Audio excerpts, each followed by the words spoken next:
Sooner or later, every guitarist who's serious about learning the fretboard comes across the CAGED system. But let's be honest, a lot of these shapes are unplayable, awkward, or useless once you try and move them to other keys. That's why most players never even use half of them. So today I'm going to save you months of frustration by showing you a better way to connect the fretboard with shapes that you'll actually use. Let's go. So what is the CAGED system anyway? Each letter of CAGED represents a major chord in the open position. C, A, G, E, D. Each of these chord shapes or forms can then be converted to a movable bar chord. So that open C chord, that's your C form. If we take an A chord and then convert it into a bar chord, and then place the bar on the C note on the 5th string like this, then we have our C chord in A form. With the G chord form, we take the G in the open position and swap our fingers out so the first finger is free for a bar, and then slide that third finger up to the 8th fret, which is a C note on the 6th string. Then we have a C chord in G form. For our E major chord, we take the E chord in the open position, swap the fingers out so the first finger is free to create a bar, and then slide the bar up to the same C note on the 8th fret here, and then we get a C chord in E form. Is that making sense so far? We've just got one more to go. Finally, for the D chord form, we take our D chord in the open position, swap the fingers out so the first finger is free, and then we slide the shape all the way up to the 10th fret here, and then we have our C chord in D form. If you need help with understanding how to find these different C notes, or any other note for that matter, check out this video here. So the idea is that these CAGED forms connect like a puzzle all across the neck like this.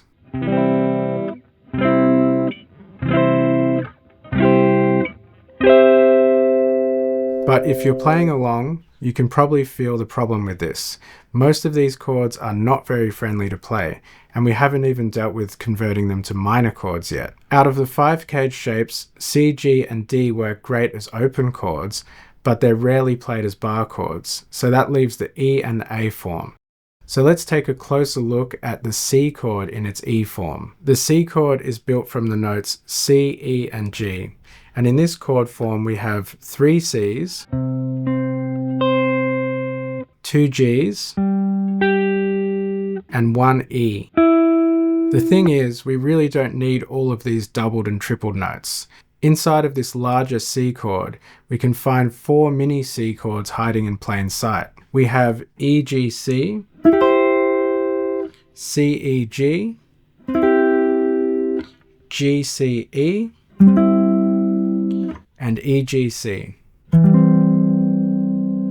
For that last one, we have to move the note on the lower E string slightly outside of the chord form to avoid having 2 Cs, 1 G, and no Es. So moving that C note on the 6th string to an E gives you all of the notes that you need for a C chord.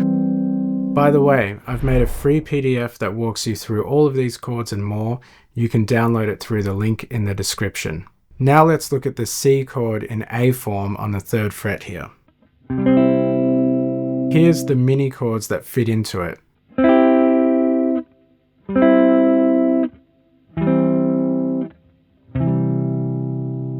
Notice how this final shape connects the A form with the E form. In the CAGED system, we'd think of this as part of the G form. But this way we don't even need the G form anymore, because except for this bridging shape here, we've already got this part of the G form contained in the A form shape, and this note up here, which is in the G form, is contained within the E form shape. Let's move on to minor chords.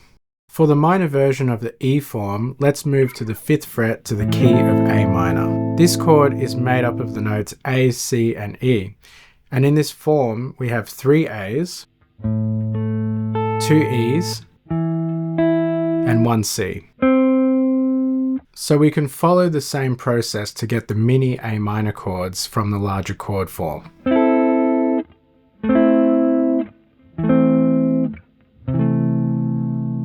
So next, to play the A minor chord in A form, we can just stay in the open position. Or we could move up to the 12th fret and play it up there, but for now we'll keep it in the open position. So here are all the mini chords.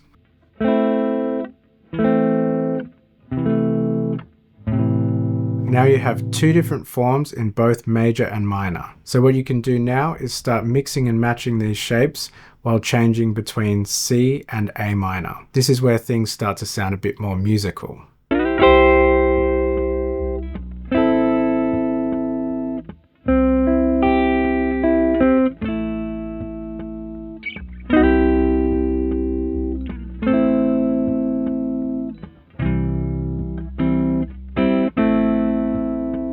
So with just the E and the A form, we've covered 2/3 of the guitar because we can move these shapes up the octave as well. And to cover the missing 1/3, we just need to borrow the C major and the D minor chords from CAGED.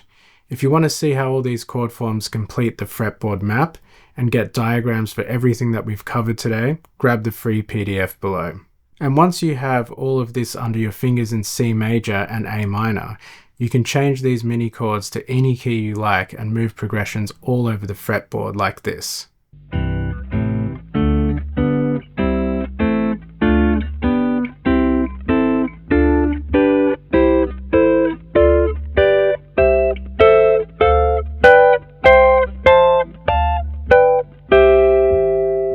The best thing about this system is that all of these mini chord forms are not just useful for chordal playing, they can help you to play great solos as well by keeping your melodies connected to the chords you're playing over. If you want to know exactly how to do that, check out this video next. Thanks for watching, and I'll see you in the next one.